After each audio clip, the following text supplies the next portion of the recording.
Welcome again, viewers. This is What Did You? What did you say?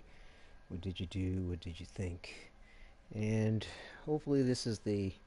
I mean, not like it's a bad thing, but I think this is going to be the last to the series of videos about the ability cards for the moment until any balance changes happen or bugs resolved or they come out with other ability cards, which I'm quite sure they will. But this year is going to be dealing with your tank or your defensive abilities that are available to you. But, you know, more specifically to this defense and slight hybrid builds towards defense. I've presented other videos with, in general and comprehensive idea of the ability cards, tonic loadouts, DPS loadouts, as well as the healer loadout. So that's your combat and defensive. So I mean combat and recovery. Excuse me. So now we're dealing with our defensive aspects and how you can potentially maximize this situation. Um, as far as going, like I said, going with a direct, you know, uh, characterization for being a tank, I would highly recommend for the Deadeye ability. And again, you don't have to use any of these things, and a lot of these passives do work for you, regardless if you use a Deadeye card, if that's not your thing. And keep in mind, regardless of what type of defensive setup you have, it's not going to save you against various different types of damage, like melee weapons and lassos and a whole lot of things I've covered in the previous videos. But just to summarize, you can just get obliterated by various different types of ammunition, explosive types, um, and of course melee weapons are exceptionally deadly. So within those limitations, you still can be quite tanky and quite effective if you are able to survive the situation. And of course, against PVE scenarios, you're good to go with it. This very well good to go with a tank setup. The tank I almost seem to be it's well done with this, and the fact that you're still kind of able to do damage in a lot of ways. In every way basically. Even when you may decide to use certain variations where you might be dealing a little bit of damage, you can still deal quite an effective amount of damage depending on your manner of inflicting it. Um, but your first ability card you'd want to focus on if you're using the Deadeye aspect is your slow and steady. Definitely level that up. You can't lose with that. Um, while Deadeye is active, you take much less damage, and headshots do not kill you outright. And your only limitation with this is you cannot run or sprint. Now you can toggle this on and off, and run and put it back on, and as long as you're effective in that means of toggling your Deadeye on and off, this will work for you. You know, uh, I tend to find it a little bit better just to kind of keep this going, and I'm on a tonic, gold core kind of thing at the moment. But nonetheless, I've played with this in a manner of different ways where you um, can sustain this as long as you keep your Deadeye running active. With either tonics or kills if you decide to do like a hybrid type situation, which I'll show you shortly. Options to the tank build really don't seem to be too evident at the moment. Something like Slippery Bastard really doesn't make you tanky, and until it affects people's free aim ability, you know, it hasn't really worked very well for me. In a lot of situations, I have seen it work, but overall, I don't know. Depending on your strategy and tactic, you might be able to employ this a lot more effectively in certain game modes, for example. Um, or, like I said, in the horse races is another example of those game modes, or the hatchet type series, whatever. Um, so, depending on the way you use it, depending on how effective your opponents are, will depend on how well this is utilized in a tanking type of a situation. Um, but it will work very well for you in a PVE scenario. against the AI or the NPCs. But really, as far as wearing a flag on being a tank, it seems like slow and steady is your only best option right there. And there are a host of recombinations you can do to still be tanky. You can tank DPS, tank healer. It's the list is endless. As long as it works with your strategy and tactics. But as far as, like I said, your direct tank line, slow and steady, the unblinking eye recommends for your safety net on your white bar around your health to keep that from draining. It will drain much slower. A single purpose, so you're able to take damage from, less damage from bullets while you're unarmed or using a melee weapon. And so that's going to be very effective depending on your strategy and tactic in free roam, and also too in the various different game modes that you have. Um, I found this to be quite useful in the horse races because I typically got both hands on the reins, and I feel like I ride better like that. And also too, it lets my intention know that I'm not trying to shoot anybody. But you can use that however you find advantageous rather. Um, and it works, but it only against bullets, and only if you're unarmed or using a melee weapon. But you can equip and unequip your weapon. I mean, there's a lot of different tactics you can use where this is going to work for you most of the time. Definitely against bullets. But as soon as they start using heavy armaments or various different melee weapons or even a lasso, this isn't going to help you. But that's where slow and steady kicks in to reinforce you. Now, if you're in a game mode where you can, or in free roam where you can manage your hat here, because there's a bug where if you respawn in some of these game modes, you don't have your hat on. And but if you have a posse or you're in a posse, you can go ahead and switch to one of your outfits, get your hat back. You can switch this card out to another card, that might suit your purposes. Like, for example, fight another day while sprinting. Or if you want to try to do a more hybrid situation with healing or what have you. You could go with any one of the healing cards that associate with that, and I'll cover some of those hybrid builds in a moment. Or you could throw in something related to DPS if that's your style. But like I said, you can use your inventory, your item inventory for your posse to re-equip an outfit with another hat if you respawn in the game mode without a hat. You can switch the card out. You can, if you're in free roam, you can generally manage your situation to get another hat from your horse if you implement proper strategy and tactic with your environment, utilizing cover, understanding enemy position, etc., etc. But in the interim of trying to get your hat back on, or if you're in the midst of fighting, or interchanging fire, then slow and steady will definitely kick in for you. To me, never without one. Definitely in free roam, it's kind of like a good safety, um, safety net. Not necessarily safety net, but it's your get out of jail free card, so to speak. It's like I said, if you get shot when you're kind of sleeping at the wheel, when you're not really aware of whatever is going on, this will help you out. If you get hit with any type of explosive or incendiary, whatever, this is going to help you regardless on a passive ability.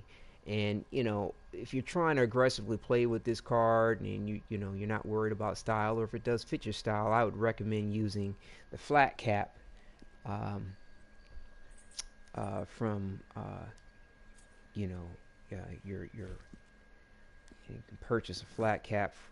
If you don't have a flat cap, you can use your catalog. Go to clothing, and then what is it? Hats here. What are hats? And go for a flat cap. To me, a flat cap is going to uh, give you less of a hitbox, so to speak, around your head. It's not as big of a target.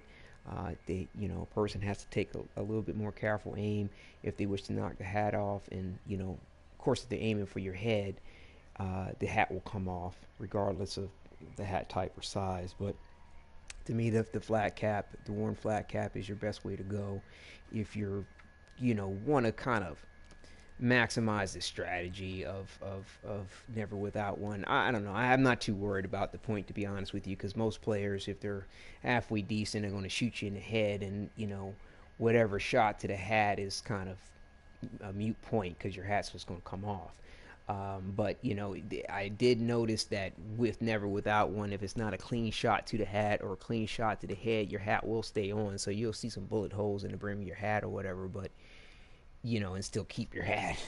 Um, so if never without one compromises your gameplay and your ideal of a cowboy, cow individual, cow person in Red Dead Redemption, a Western gunslinger, uh, then there are other cards you can utilize, but you have to respect the limitations. So in damage in, you could substitute out um, never without one for to fight another day, reducing damage while you're sprinting. Um, I've covered that in the other videos as well. It's like I said, it's good as long as you respect its limitations. And I personally prefer you take a little less damage while in cover, simply because this is going to cover you around the board for other types of damage beyond just bullets, because you never know what you're going to be hit by depending on the game mode that you're running in. So this is actually going to be my next one to level up as well. Besides a few of the others. Anywho, you can substitute hunker down if you want to start to blend your tanking situation. Of course, if you're playing in a situation where you think you have enough time to revive somebody, take the pain away, there's another one you could substitute, in place of never without one. But I don't know. My preference would probably be to go ahead and go with the gift of focus. If you're not going to go with never without one, or you could use never without one in place of a single purpose, but to go with that tank tonic type load where using your tonics and using the unblinking eye to reinforce your safety net of your white bar, and you're exceptionally tanky when you have slow and steady active while utilizing tonics to reinforce your health, and using tonics to help extend the life of your dead eye by with a gift of focus and tonics, and of course have gold cores to make sure that everything is as reinforced as possible just in case. That's going to be your most effective scenario to possibly survive whatever hits you. And bear in mind, it has limitations in regard to on bombardment of damage, especially explosive damage, or the use of melee weapons or lassos and what have you. And again, I'm sure they will come out. I like to hope come out with another type of a tanking type card, or dedicated tanking type card. But yeah, if a gift of focus is in your bag, you don't want to deal with the expense of tonics and what have you.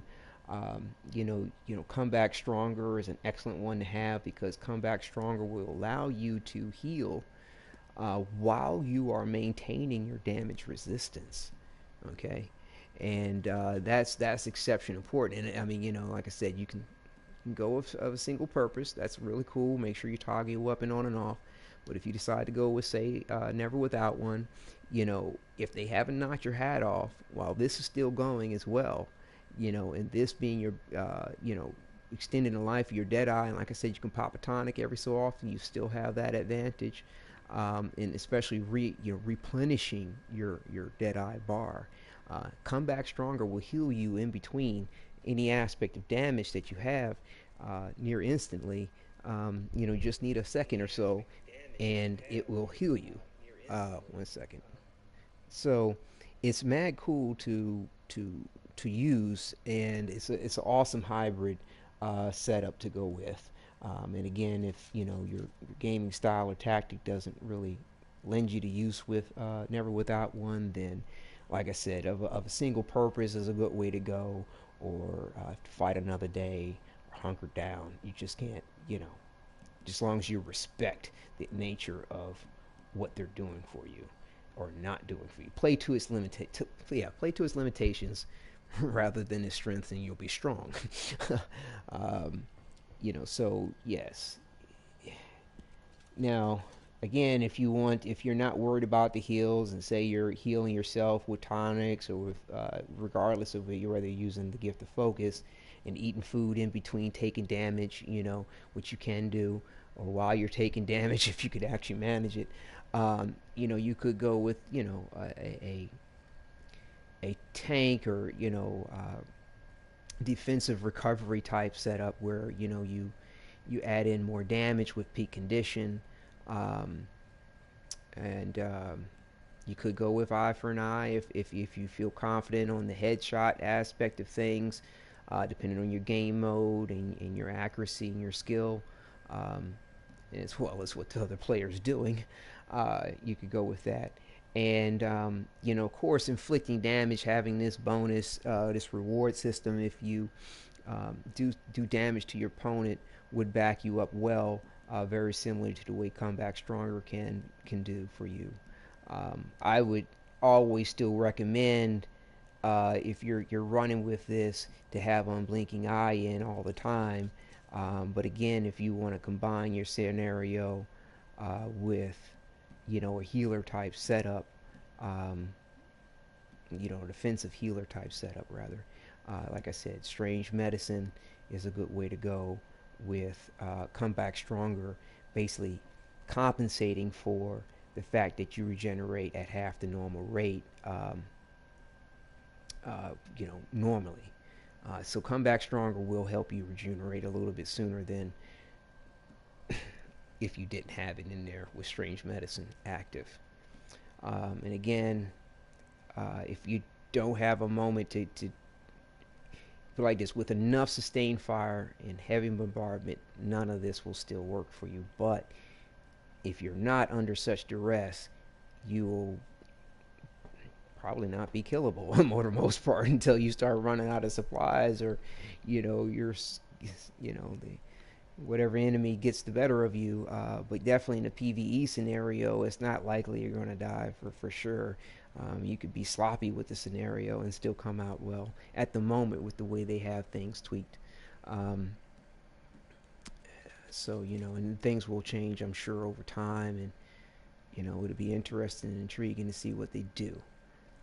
But yeah, and of course, if you want to splice in a little bit of DPS with that, in your hybrid aspect of things, you can, as long as they suit your play style, and of course, as long as you respect your limitations. I mean, there's not really one I can necessarily recommend, except for, say, Winning Streak, or Horseman if you're on the horseback. But Winning Streak's real strong and definitely rewarding, because if you're consecutively hitting your target, you're good to go. You can pause in between shots, but as long as I've noticed you still continue to get damage.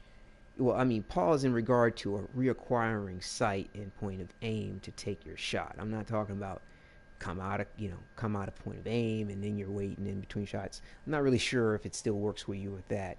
If you're taking time in between shots, I would say go with Landis Patience. But this here, if you're just consecutively hitting the target and you're not missing, this works for you very well. That's if you want to go with a hybrid situation, in which case, it would look something like this. So yeah, I mean, like I said, I've covered a lot of this in the previous videos, and I'm trying to make sure I'm not being too repetitive, but also too inclusive for those who hadn't seen the other videos, or may not want to, or don't get a chance to, whatever the case may be. This would be my best recommendation as far as that's concerned. And of course, you can do other recombinations if you feel as though the Deadeye time length is sufficient enough for you. You can throw in whatever else that you feel is going to work best for you, in regard to your strategy, skill, and tactics.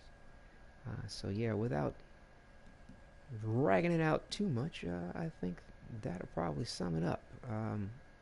Thank you again, and again, this is to preserve the memory things and share what I've come to know, and I do hope it helps folks out, and do enjoy. All right, thank you, and take care.